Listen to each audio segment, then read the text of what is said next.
晚上，陈小娟上演了一出闹剧。她无故对着要睡同一个帐篷的顾晓发脾气，并大喊着她要回家，不要再见到顾晓，边收拾行李，拉着王明阳要离开露营地。你干嘛啊？顾晓拉着陈小娟，他试图想要陈小娟冷静一点，但大家都已经走出自己的帐篷，看着眼前犹如8点档的剧情，王明阳有些不知所措地跟着妈妈，他好像也被妈妈的样子吓坏了。你不要拉着我，放开我！陈小娟用力拨开了顾晓的手，力量之大把顾晓弄疼了。顾晓吃痛地甩了甩手，朱自强一看到便冲上前想要关心顾晓，这让陈小娟更感委屈。我现在不想看到你，我现在就要离开这里。陈小娟不顾大家异样的眼光，然后拖着吓坏的王明阳与行李，自顾自地远离露营地。人事主管看着这一幕，心疼地说，孩子跟着这样的妈妈要受苦了。回到家之后，陈小娟不再接任何电话，也不再去上班，她直接旷职3天，被公司开除了。她清楚地看到手机传来的公司简讯，通知她因无故旷职3日，依劳基法规定，遭公司终止劳动契约。陈小娟对这个结果心知肚明，她也想要这样的结果，因为她再也不想回去那间公司上班，不想再看到朱自强那明媚如阳光的脸。她整天缩在房间的角落，像是无法面对现实的精神患者，除了帮王明阳点外卖，她什么事都不做。陈小娟的手机还有很多封未读讯息，但她不想理会，尤其是顾晓传给她的任何讯息，她更是看完就删除，完全不想要手机里留存任何有关顾晓的东西。顾晓一开始是规劝她好好去上班不成，边生气地指责她不负责任，因为那份工作是她跟朱自强说情，才会让陈小娟顺利录取。看着顾晓不断传来的讯息，陈小娟只感到愤怒。她有说过她需要顾晓的同情吗？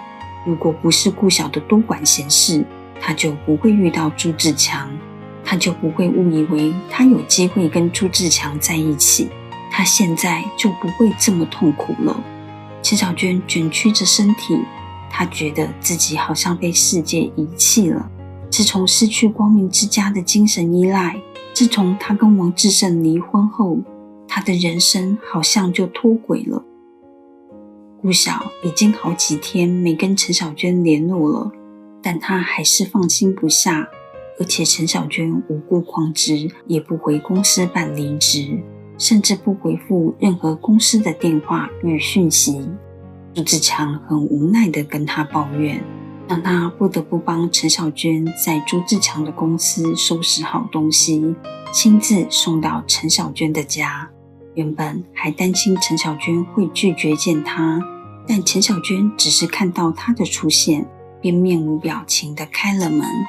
但一进门，顾晓就闻到陈小娟身上散发像是几天没有洗澡的味道。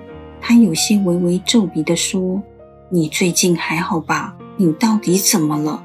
而陈小娟只是看了她一眼，眼神透露着对顾晓的极度厌恶。顾晓被看得心里有些害怕，忍不住心想，陈小娟是怎么了？看起来好像不太正常。顾晓看着陈小娟家里昏暗的客厅，窗帘紧闭着，透不进一丝阳光，而不流通的空气也让陈小娟身上难闻的味道变得越来越明显。她觉得这里阴沉的不像一个家，她难以想象王明阳在这样的家里生活。她的语气有些担忧地问道，明阳还好吗？你需要我带他几天吗？不需要。陈小娟像是崩断了一直在压抑的神经，她对着顾晓愤怒地大吼。顾晓吓了一跳，她直觉想往门口靠近，却依然想要安抚陈小娟的情绪。你是怎么了？你刚吓到我了，先冷静一下，你到底怎么了？我很好，你不要把我当成神经病。陈小娟冷冷地回应，我只是曾经参加过光明之家那样的宗教团体，但我是受害者，我没有病。顾晓听着这些话，他越发觉得陈小娟的不正常，心里更是担心王明阳的处境。如果你现在感觉不太好，我们可以聊聊，然后明阳还要上学，我可以帮你带几天。我说了，我不需要。陈小娟的语气越发冰冷，你已经帮我把公司的东西带到了，你可以离开了。陈小娟不想再理会他，转身就想要再躲回房间，躲回那个自己觉得安全的地方。陈小娟，你到底怎么了？顾晓心里又急又气，他忍不住对陈小娟发脾气。你的状态很不好，这让我很担心小孩。今天我一定要带明阳离开，他不能再这样跟你过日子。顾晓说的话让陈小娟觉得顾晓真的很爱多管闲事，尤其是他家的闲事。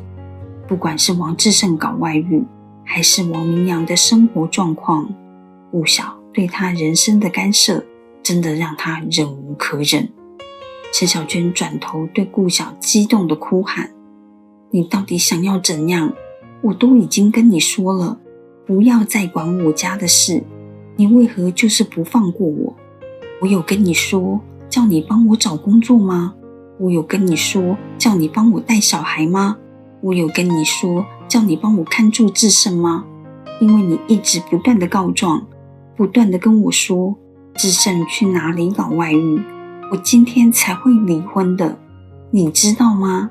你对我而言就是一个扫把星，你根本没把我当朋友，你就是我人生中的扫把星。